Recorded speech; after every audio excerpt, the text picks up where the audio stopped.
সব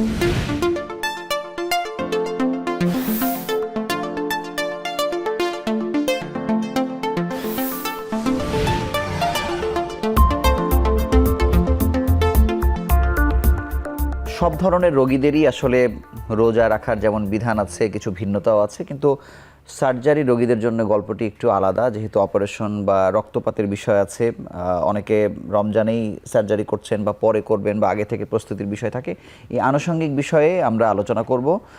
মাসব্যাপী এখন টিভির বিশেষ অনুষ্ঠান রমজানের স্বাস্থ্য, আজকের বিষয় আমরা দিয়েছি সার্জারি রোগীদের রোজা। এই বিষয়ে কথা বলতে আমাদের স্টুডিওতে উপস্থিত হয়েছেন একজন স্বনামধন্য laparoscopic surgeon doctor Ruhul Hasan Joardar. আপনাকে স্বাগত জানাচ্ছি। স্যারের পরিচয়, sir senior consultant general and laparoscopic surgery Asgar Ali হাসপাতাল। একই সঙ্গে বলে রাখি আমাদের এই অনুষ্ঠানটি সহযোগিতা করছে আসগর আলী হাসপাতাল। স্যার, আমরা শুরুতেই জানতে চাই যে সার্জারি আসলে যাদের প্রয়োজন একেবারে কাছাকাছি সময়, রমজানের কাছাকাছি বা ইমার্জেন্সি সার্জারি করা লাগবে, এই সমস্ত ক্ষেত্রে একজন ব্যক্তি রোজা রাখতে পারবেন কিনা? সার্জারি আলাদাভাবে কোনো বাড়তি স্বাস্থ্য ঝুঁকি তৈরি করে না। সেই কারণে এমার্জেন্সি সার্জারিগুলো তো করতে হলে করতেই হবে, এবং রোজার বাধ্যবাধকতার বাইরেও তাদের জন্যে ধর্মে যে সমস্ত বিধিবিধান আছে যে তারা রোজা না রেখেও পারেন, কিন্তু ইন জেনারেল সার্জারি রোগীগণ রোজা রাখতে তেমন কোনো সমস্যা আসলে হয় না। সাধারণত 1-1.5 মাস পর থেকেই তারা মোটামুটি সুস্থ হয়ে ওঠেন। যেই ধকলগুলি সার্জারির কারণে হয় সেগুলা কেটে যায়। সুতরাং 1 থেকে দেড় মাস পর তারা রোজা রাখতে আসলে পারবেন। কিন্তু স্যার, রোজার মধ্যেও তো আপনারা সার্জারি করেন, মানে সেক্ষেত্রে কি আপনারা একটু পিছাইয়ে দেন নাকি, মানে কি সিদ্ধান্ত নেন? আচ্ছা, আমরা সার্জারিকে যদি এইভাবে ভাগ করি, একটা এমার্জেন্সি সার্জারি আর একটা রুটিন সার্জারি। এমার্জেন্সি মানে এটা তো করতেই হবে, ধরেন অ্যাপেন্ডিসাইটিসের অপারেশনটা করতে হবে, বা কোলেসিস্টাইটিস মানে অ্যাপেন্ডিক্সের ব্যথা হচ্ছে, পেটে ব্যথা হচ্ছে, অপারেশন ইমিডিয়েটলি করতে হবে। তো সেই ক্ষেত্রে তো ধর্মীয় বিধান অনুযায়ী তার ওই এক্সেমশনগুলো আছে, কিন্তু শিডিউল অপারেশনগুলা ওটা হয়তো আমরা যদি পিছিয়ে দিতে পারি রোজার পরে করতে, তাইলে সেই সময়গুলোতে করা, মানে ওই শিডিউল সার্জারিগুলো রোজার পরে করা যেতে পারে। সার্জারি রোগীদের ক্ষেত্রে এটি পানি শূন্যতার বিষয় যে কোনো সময় আসলে লক্ষ্য করা যায়। রমজানের ক্ষেত্রে আসলে এটি প্রতিরোধে কি করণীয়? রমজানের সময় পানি শূন্যতা শুধু সার্জারি রোগীর জন্য নয়, সবার জন্যই পানি শূন্যতার সম্ভাবনাটা থেকে যায়। যেহেতু দিনের বেলায় তার পানি খাওয়া হচ্ছে না এবং রাতের বেলায় তার পানি খেতে হবে, সুতরাং পানি শূন্যতার ব্যাপারটা মাথায় রেখেই রোজার একটা প্ল্যানিং করতে হবে। পার্টিকুলারলি এটা যদি সার্জারির রোগী হয়ে থাকেন, সুতরাং ওইভাবে একটা রুটিন করে নিতে হবে যে উনি ওই যেই সময়টাতে, মানে ইফতারির সময়, ইফতারির পর এবং ইফতারি থেকে মানে সেহরির মাঝামাঝি সময়ে ওনাকে পানি খেতে হবে। এবং একটা রুল বলা যেতে পারে যে 2-4-2, মানে উনি 2 গ্লাস পানি খাবেন ইফতারির সময়, এবং ইফতারি থেকে সেহরির মাঝখানে আরও 4 গ্লাসের মতো পানি খাবেন, আর সেহরির সময় আরও 2 গ্লাস পানি খাবেন। তাইলে এটা হলো 8 গ্লাস পানি। তো 8 গ্লাস পানি মানে 1.5-2 লিটারের মতো পানি। আর সেই সাথে ফলমূল, শাকসবজি, এবং ফলের মধ্যে প্রচুর পানি থাকে, এবং পানি মানে ডিহাইড্রেশন প্রিভেন্ট করার জন্যে ফল খাওয়াটা আসলে খুবই গুরুত্বপূর্ণ। মানে এটি অনেক ক্ষেত্রে পানির থেকেও গুরুত্বপূর্ণ ভূমিকা পালন করে অ্যাবজর্ব করার ক্ষেত্রে। রাইট। কিন্তু স্যার, এই যে 8 গ্লাস পানির কথা বললেন আপনি, রমজানের সার্জারি রোগী ছাড়াও যে কোনো রোগীদের ক্ষেত্রে আপনি দেখবেন যে পানি খাওয়ার একটি প্রবণতা ওই সময়গুলোতে বেশি থাকে। বিশেষ করে সাহারিতে আমরা দেখি যে প্রচুর পানি খাওয়ার একটা অভ্যাস আমাদের ভিতরে, আমরা মনে করি সারাদিন এটা ইনটেক করে রাখা যাবে। মানে এটি কি আসলে ধারণাটি আসলে ভুল? এই ধারণাটা, মানে একবারে বেশি পানি খাওয়া যাবে না, পার্টিকুলারলি সার্জারি রোগীদের জন্যই বলি।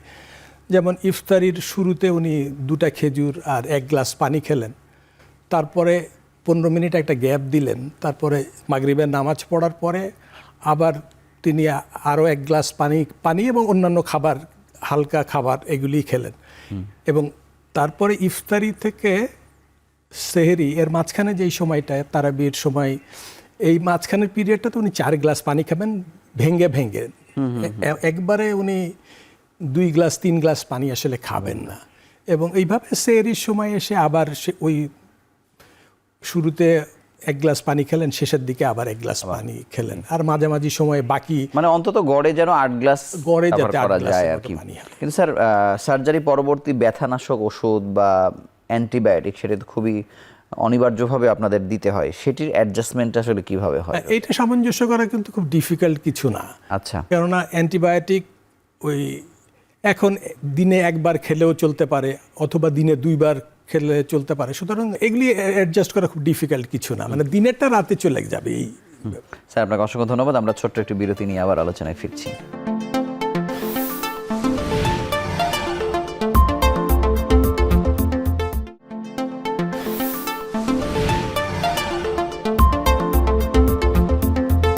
স্যার, সার্জারি পরবর্তী আসলে রোগীদের কী ধরনের কমপ্লিকেশন সাধারণত হয়?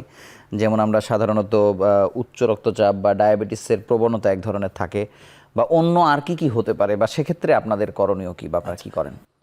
আমাদের যেই পেশেন্টগুলো থাকে সার্জিক্যাল পেশেন্টগুলো, তার মধ্যে তো মানে শিশু থেকে শুরু করে বয়স্ক মানুষজন, তো যাদের এরকম বয়স্ক মানুষ বা যাদের ডায়াবেটিস ব্লাড প্রেশার আছে, এই রোগীগুলা ইন পার্টিকুলার তাদের জন্য একটু এক্সট্রা কেয়ার নেওয়া দরকার। আমি যদি ব্লাড প্রেশারের কথাটা ধরি প্রথম, যে ব্লাড প্রেশারের রোগীগুলা এদের একটা ওই সার্জারি এবং তার পরবর্তী সময় রোজা রাখতে একটা প্ল্যান করে নিতে হবে, ডাক্তারের সাথে একটা কথা বলে নিতে হবে যে তার ব্লাড প্রেশারের ওষুধগুলি তিনি কখন খাবেন।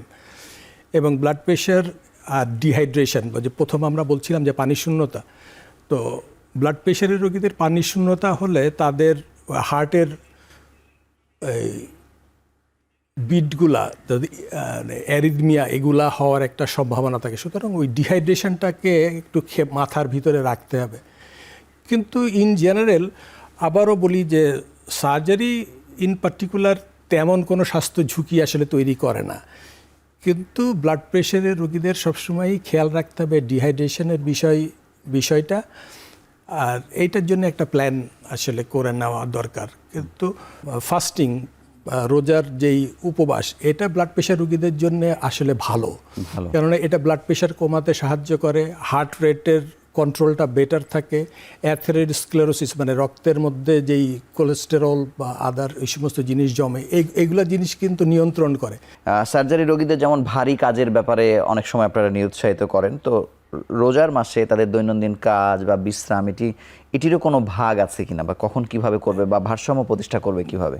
ভারী কাজ বলতে দু রকম, একটা হচ্ছে হেভি এক্সারসাইজ মানে ওয়েট লিফটিংয়ের মতো বা জোরে দৌড়ানোর মতো এরকম টাইপের এক্সারসাইজ, এগুলো আমরা সাধারণত যে কোনো অপারেশনের 1.5 মাস পর থেকে করতে বলি। তার আগ পর্যন্ত 10 কেজির বেশি ওজন তোলা এইটার আসলে এবং ভারী এক্সারসাইজগুলো করতে নিষেধ করি। কিন্তু সার্জারির পরবর্তী সময় কিছু এক্সারসাইজ আসলে করা উচিত, যাতে তার সার্জারি একটা hyper metabolic state, hyper metabolic বলতে বোঝাবে যে শরীরের ভাঙনের অংশটা বেশি থাকে, হাইপার মেটাবলিক স্টেট। তো এটা প্রিভেন্ট করার জন্যে আমাদের খাওয়া দাওয়ার সাথে সাথে কিছু এক্সারসাইজ করা প্রয়োজন, যেই সমস্ত এক্সারসাইজগুলোকে হার্ট রেটটাকে কিছুটা বাড়ায়, মানে অ্যারোবিক এক্সারসাইজ, যেমন হালকা হাঁটাহাঁটি করা, খুব বেশি জোরে দৌড়ানো, মানে হালকা জগিং, তারপর কিছু ওয়েট লিফটিং, এই জাতীয় এক্সারসাইজগুলি করা আসলে ব্লাড প্রেশারের রোগীদের জন্য ভালো। আর ডায়াবেটিসের কথা যদি বলেন, ডায়াবেটিস ইন পার্টিকুলার মানে ডায়াবেটিস সম্পর্কে আসলে রোগীকে জানতে হবে আসলে যে তার হাইপোগ্লাইসিমিয়া হচ্ছে কিনা। এটা একটা বড় ধরনের সমস্যা করতে পারে, হাইপোগ্লাইসিমিয়া, ব্লাড সুগার অনেকটা কমে গেলে পরে, এবং রোজার সময় এটা হওয়ার সম্ভাবনা তো আজ থাকেই। দ্বিতীয়ত থাকে হাইপারগ্লাইসিমিয়া, মানে ব্লাড সুগার অনেকটাই বেড়ে যাওয়া, কেননা রোজার সময় তো বেশ খাওয়া দাওয়ার মধ্যে মিষ্টি জাতীয় জিনিসের পরিমাণ বেশি থাকে, সুতরাং হাইপারগ্লাইসিমিয়া, এবং এগুলোর সিমটমগুলোও একটু বুঝতে হবে। আর সেই সাথে ডিহাইড্রেশন তো আছেই, আর ডায়াবেটিসের ইনফেকশন হওয়ার চান্সেস, উন্ড হিল করার টাইম একটু বেশি লাগতে পারে। তো এই জিনিসগুলো একটু মাথার মধ্যে রেখে ডাক্তারের সাথে একটু পরামর্শ করে নেওয়া ভালো, তাইলে। কিন্তু স্যার, যে বিষয়টি হয় যে খাবার নিয়েই তো আমরা সব থেকে বেশি কথা বলি রোজার সময়ে, অন্যান্য রোগীদের এই যে ভাজা পোড়া খাওয়া বা এই যে প্রবণতা বাংলাদেশের ঐতিহ্য অনুযায়ী, সার্জারি রোগীদের ক্ষেত্রে কোনো বিধিনিষেধ বা আসলে একই বিষয় কিনা? সার্জারি রোগীর একই বিষয়, মানে এই যে হাইপার মেটাবলিক স্টেটটা বললাম, এবং মডার্ন সার্জারিতে সবসময় আসলে এই জিনিসটা খুবই খেয়াল রাখা হয় যে রোগীরা খুব দ্রুত তার কার্যক্ষম এবং নিজের স্বাভাবিক জীবনযাপনে অভ্যস্ত হয়ে পড়ুক। তো সেই হিসেবে মানে খাবার দাবারের এক্সট্রা কোনো অ্যাডভাইসের দরকার নাই, কিন্তু খেয়াল রাখতে হবে যে আমাদের যেই রিচুয়াল খাওয়া দাওয়ার, যেমন পেঁয়াজু, বেগুনি এবং তেলে ভাজা জিনিসপত্র, এই জিনিসগুলি খাওয়ার, সেই সাথে শরবত, ডেজার্ট, এগুলো একটু অ্যাভয়েড করে চলতে পারলেই ভালো। কিন্তু স্যার মানে সার্জারির বিষয় ঘুরে ফিরে যেটি আসছে যে সার্জারি করবার প্রবণতা কত বেশি কমে যায়, মানে আপনাদের হাসপাতালের রেশিও কি বলে রোজায়? পার্সেন্ট ওয়াইজ আসলে বলা মুশকিল। মুশকিল, কিন্তু এমার্জেন্সি সার্জারিগুলা তো চলতেই থাকে, ওইটার সংখ্যা কমে না। ক্যান্সার সার্জারিগুলাও ওগুলিও করা লাগে, কিন্তু রুটিন সার্জারি যেমন একটা ল্যাপারোস্কোপিক গলব্লাডার সার্জারি, ওটা হয়তো ডিলে করা যাইতে পারে মাসখানেক। তো ওই অপারেশনগুলো আসলে কিছুটা কমে, মানে লাইফ সেভিং সার্জারি আসলে বন্ধ করার তো কোনো উপায় নেই বা কোনো উপায় নেই। স্যার আপনাকে অসংখ্য ধন্যবাদ। আমরা আরও একটি ছোট্ট বিরতি নিয়ে আবার আলোচনায় ফিরছি।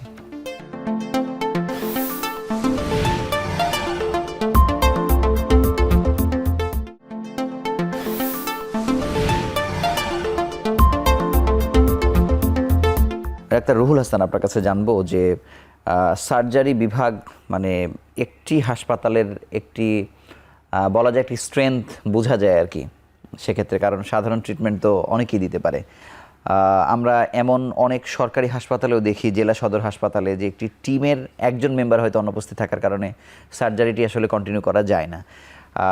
একেবারে প্রেক্ষাপট ভিন্ন আসগর আলী হাসপাতালের ক্ষেত্রে। তারপরেও এই সক্ষমতাটা আপনি কিভাবে জানাবেন বা কিভাবে বলবেন, বা আপনাদের এখানে জনবল কত, বা কোন কোন লেয়ারে কতজন কাজ করে, কি পরিমাণ সার্জারি প্রতি দিন হচ্ছে বা মাসে হচ্ছে, একটু যদি বলেন।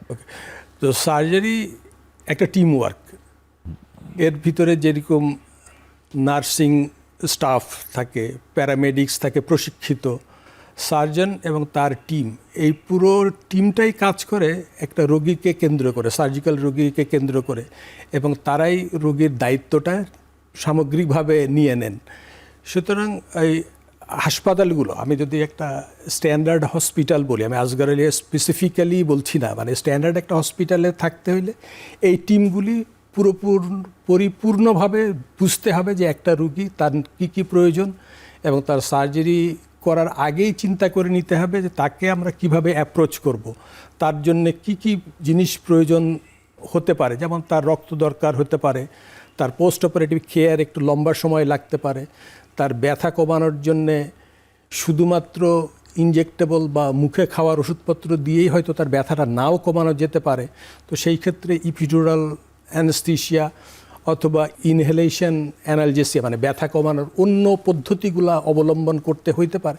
সেটা আগে ভাগেই আসলে চিন্তা করে নিতে হয়, নিয়ে ওইভাবেই আসলে একটা প্রস্তুতি নেওয়ার প্রয়োজন মানে হয়। সেটি আপনাদের সব দিক থেকে আছে আর কি, সেটি এই জিনিসগুলি আমাদের হসপিটালে, আমি যেখানে কাজ করছি এখন আর কি, আমাদের হসপিটাল, এই জিনিসগুলি আছে। আরও দুটো বিষয় জানতে চাই। একটি হচ্ছে যে অ্যাডভান্সমেন্ট সার্জারির, যেমন আমরা রোবোটিক বাংলাদেশে করছি না, এর বাইরে যত কিছু সেগুলো হচ্ছে কিনা। দ্বিতীয়ত হচ্ছে সব থেকে সার্জারির ব্যাপারে ভয় হচ্ছে যে একটা ইনফেকশনের চান্সেস, যেমন আমরা সরকারি হাসপাতালে দেখি যে আপনার পোস্ট অপে 40% পর্যন্ত আমরা শুনি, বা অ্যান্টিবায়োটিকের মিসইউজের একটা বিষয় আছে, ক্রস ইনফেকশনের বিষয় আছে। আমরা যেমন অর্থোপেডিক সার্জনের কাছেও, আসগর আলী হাসপাতালের কাছে তিনি খুব গর্ব করে বলছিলেন যে একটি রোগীও মৃত্যুর ঘটনা ঘটেনি অন্তত ইনফেকশনের ক্ষেত্রে। মানে সার্জারির ক্ষেত্রে কি হয়, এটিও তো একই বিষয় আসলে। একই বিষয়, জি, মানে এটাকে আমরা কিভাবে হিসাব করবো আসলে, মানে স্ট্যান্ডার্ডটা কি। এটা একটা মডিউলার অপারেশন থিয়েটার হইলে আগে থেকে প্ল্যান করা থাকে যে এটা মডিউলার থিয়েটার, মানে বাইরের থেকে কোনো বাতাস এটার ভিতরে ঢুকছে না। হেপা ফিল্টার, ওই হাই এফিসিয়েন্সি ফিল্টার থাকে, এয়ারটা যেটা ঢুকবে সেটাও একটা আসলে, মানে সেগুলো আপনাদের আছে। সেই জিনিস আমি স্যার জানতে চাই যে আপনারা কি একটা ইভ্যালুয়েট করেন কিনা যে আসলে আমার এই রোগীদের ক্ষেত্রে কত পার্সেন্ট ইনফেকশন হলো বা না হলো, এটির একটা চেক আপ থাকে কিনা? হ্যাঁ, চেক আপ আছে, এবং চেক আপ করার জন্য আমাদের একটা ইনফেকশন কন্ট্রোল টিম আছে, ওনারা সার্বক্ষণিক এগুলো করেন আর কি, এইটা করে থাকেন। আমি শেষ প্রশ্ন হিসেবে করতে চাই যে কর্পোরেট হাসপাতাল মানেই অনেক মানুষ মনে করে যে এই হাসপাতাল আমার জন্য নয়, বা এখানে খরচের মাত্রাটি অনেক বেশি। আপনি হয়তো আরও অনেক জায়গায় কাজ করেছেন। কর্পোরেট হাসপাতালের বাস্তবতা ধরে অন্যান্য কর্পোরেট হাসপাতালের সঙ্গে আপনাদের সার্জারির ফি বা আপনার কাছে এই ফিটা আসলে কেমন যৌক্তিক মনে হয় বা আরেকটু কমানো যেতে পারে বা আপনি কি মনে করেন? মানে সাধারণভাবে সার্জারি একটা কস্টলি ব্যাপার, ওটাই। অনেক কিছুর ইনভলভমেন্ট আছে এইটা, এবং সেই স্ট্যান্ডার্ড অ্যাফোর্ডেবল হইতে হবে। জি। তো মানে এক কথাই যদি বা একটা সেন্টেন্সে যদি বলি কস্ট ইফেক্টিভ অ্যান্ড অ্যাফোর্ডেবল, এবং কিভাবে কস্ট ইফেক্টিভ এবং অ্যাফোর্ডেবল হচ্ছে সেটা আমি বলি যে হসপিটালে ভর্তি বেশিরভাগ রোগীরই আমরা হসপিটালে ভর্তির আগেই তার অ্যানেস্থেশিয়া চেক আপ এবং অন্যান্য যে সমস্ত জিনিসগুলি তার চেক করার দরকার আগেই করে নেই। সুতরাং যেদিন সে ভর্তি হয় ওই দিনই অপারেশন করে ফেলতে পারি আমরা বেশিরভাগ ক্ষেত্রেই। আচ্ছা। এই কারণে হসপিটাল স্টে পিরিয়ড এটা কমে। মানে আপনারা হসপিটাল স্টেটা কমানোর চেষ্টা করেন? হসপিটাল স্টে কমানো, ইনফেকশন রেট কমানো। ইনফেকশন না হলে তো এমনি সে থাকবে না আর কি। হ্যাঁ। স্যার আপনাকে অসংখ্য ধন্যবাদ আমাদের সঙ্গে যুক্ত হওয়ার জন্য। আবার অভিনন্দন জানিয়ে আপনার কাছ থেকে বিদায় নিচ্ছি। সার্জারির বিষয়ে, সার্জারি মূলত করবেন কি করবেন না, রমজানে করবেন কি করবেন না, বা রমজানে করলে আসলে আপনি কতটুকু ব্যায়াম করবেন, কিভাবে চলবেন, আপনার ওষুধের অ্যাডজাস্টমেন্ট সব কিছু একজন সাধারণ মানুষ হিসেবে আমরা তো অবশ্যই বলতে পারি না। সেক্ষেত্রে আগে ভাগেই রমজান শুরু হবার আগে বা রমজান শুরু যেহেতু হয়ে গেছে, আপনারা একজন চিকিৎসকের পরামর্শ নিলেই বরং বাকি দিনগুলো খুব ভালোভাবে রোজাগুলো রাখতে পারেন, বা না রাখলেও সেই পথগুলো চিকিৎসকরা বলে দিতে পারেন। তো আমরা আশা করছি সেই পরামর্শ আপনারা নেবেন। সেই প্রত্যাশায় আজকের মতো বিদায় নিয়ে আগামী পর্বে আবারও নতুন কোনো বিষয়ে অনুষ্ঠান দেখবার আমন্ত্রণ জানিয়ে আজকের মতো বিদায় নিচ্ছি। ভালো থাকুন, সুস্থ থাকুন।